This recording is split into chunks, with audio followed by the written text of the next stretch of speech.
Sahabat Fresh Juice, sesaat lagi kita akan mendengarkan Fresh Juice Selasa 30 Mei 2023 bersama Romo Yohanes Kukuh Cahyo Wicaksono CM dari Roma, Italia. Sebelumnya ada informasi bagi kita semua.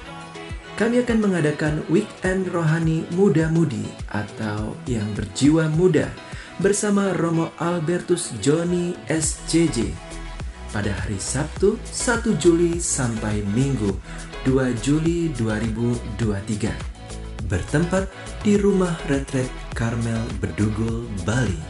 Adapun biaya mulai 150.000. Untuk pendaftaran bisa menghubungi Flow di nomor WhatsApp 0813 5390 4939. Akhirnya, mari kita mendengarkan renungan hari ini.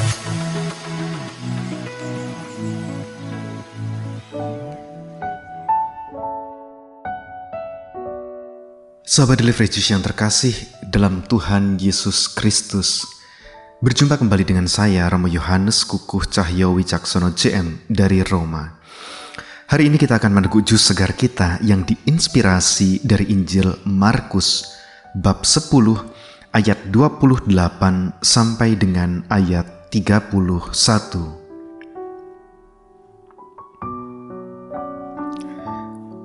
Setelah berkata betapa sukarnya orang kaya masuk kerajaan Allah, berkatalah Petrus kepada Yesus, "Kami ini telah meninggalkan segala sesuatu dan mengikuti Engkau." Jawab Yesus, "Aku berkata kepadamu, sesungguhnya setiap orang yang karena Aku dan karena Injil meninggalkan rumahnya, saudaranya laki-laki atau saudaranya perempuan, ibunya atau bapaknya, anak-anaknya atau ladangnya, orang itu sekarang pada masa ini juga akan menerima kembali 100 kali lipat rumah, saudara laki-laki, saudara perempuan, ibu, anak, dan ladang, sekalipun disertai berbagai penganiayaan. Dan pada zaman yang akan datang, ia akan menerima hidup yang kekal. Tetapi banyak orang yang terdahulu akan menjadi yang terakhir, dan yang terakhir akan menjadi yang terdahulu." Demikianlah Injil Tuhan. Terpujilah Kristus.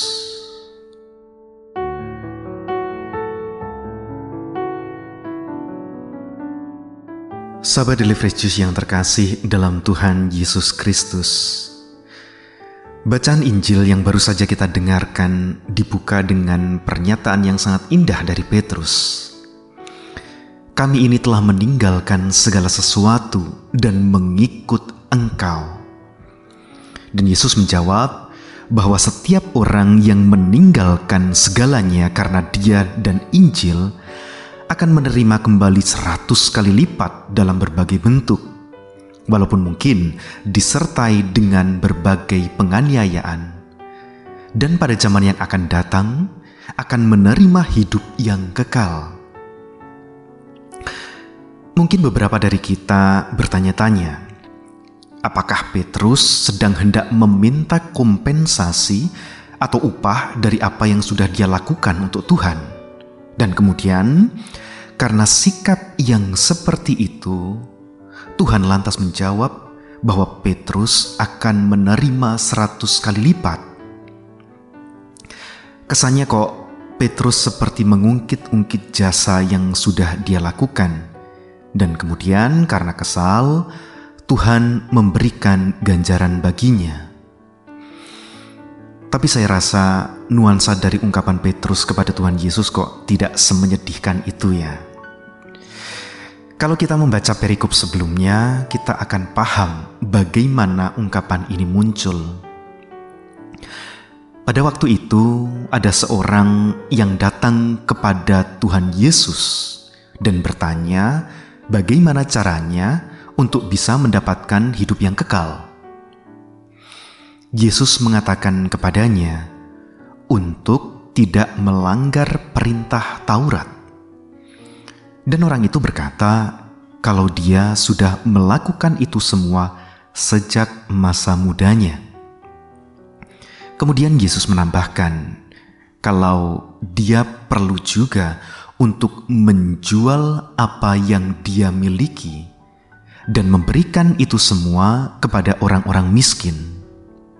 Namun apa yang terjadi?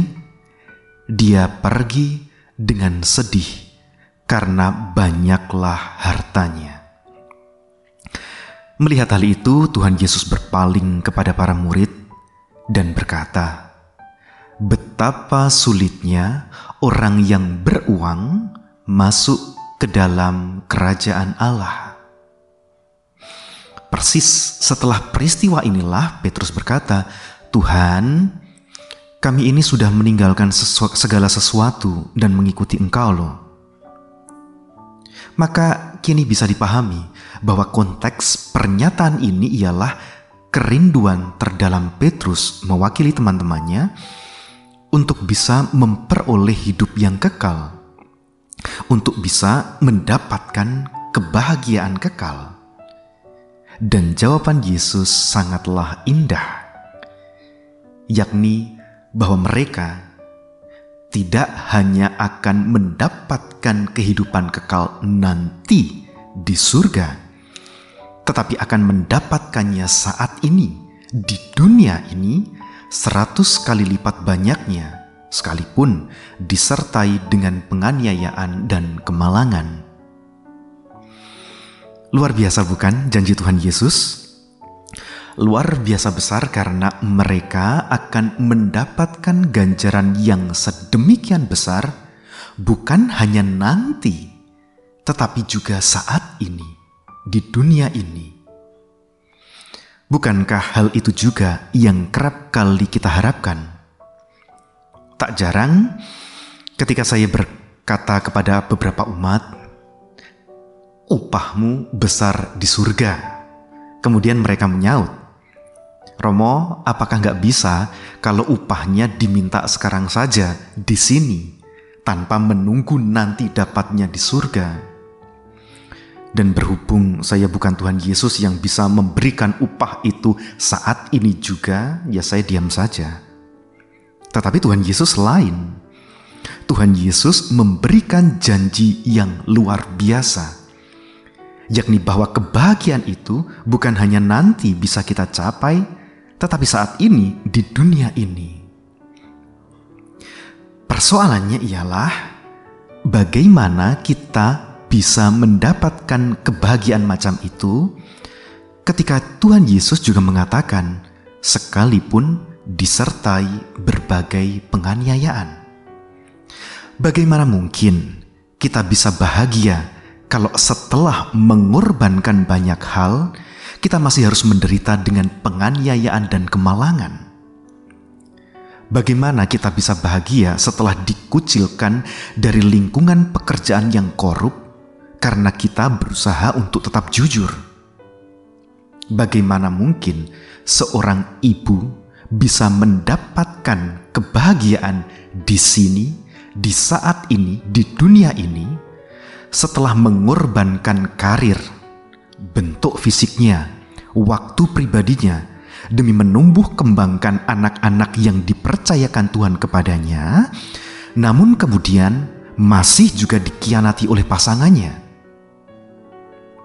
Bagaimana seorang ayah bisa bahagia setelah mengorbankan kesehatan fisiknya dengan mengambil berbagai macam pekerjaan yang bisa dia kerjakan, hanya agar supaya dia dapat memenuhi kebutuhan keluarga? Namun kemudian ketika dia sudah tua dan sakit, dia tidak dirawat oleh anak-anak mereka. Bagaimana dia bisa mendapatkan kebahagiaannya di sini, di saat ini, di dunia ini? Terus pertanyaannya, ganjaran 100 kali lipat macam apa yang mereka dapatkan saat ini di dunia ini setelah melalui pengorbanan dan penganiayaan semacam itu? Sayangnya saya tidak memiliki jawabannya. Jawaban itu hanya dimiliki oleh mereka yang telah merasakan bahwa imannya semakin mendalam setelah mampu melewati masa-masa berat semacam itu. Jawaban itu hanya dimiliki oleh mereka yang telah merasakan bahwa diri mereka menjadi lebih dewasa dan lebih dapat menerima dengan hati yang lapang aneka kontradiksi kehidupan. Persis setelah melalui masa-masa berat pengorbanan dan penganiayaan. Jawaban tersebut hanya bisa diberikan oleh mereka yang telah bergulat dan berhasil untuk memahami, menerima, dan berdamai dengan aneka peristiwa pengorbanan yang tak dihargai. Dan seandainya kalau mereka ditanya, berapa harga dari kesadaran baru yang sudah mereka dapatkan ini? Mereka akan menjawab, tak akan pernah bisa dirupiahkan. Dan jika mereka juga ditanya berapa banyak yang mereka dapatkan dari peristiwa itu, saya yakin mereka akan menjawab 100 kali lipat lebih banyak dari apa yang bisa saya bayangkan sebelumnya. Dan saya yakin ganjaran itu tidak selesai di sini, di dunia ini, tetapi juga akan berlanjut di kehidupan kekal nantinya. Berkat Tuhan menyertai kita semua. Amin. Sahabat Fresh Juice, kita baru saja mendengarkan Fresh Juice Selasa 30 Mei 2023. Terima kasih kepada Romo Yohanes Kukuh Cahyo Wicaksono untuk renungannya pada hari ini. Sampai berjumpa kembali dalam Fresh Juice edisi selanjutnya. Tetap semangat, jaga kesehatan, dan salam Fresh Juice.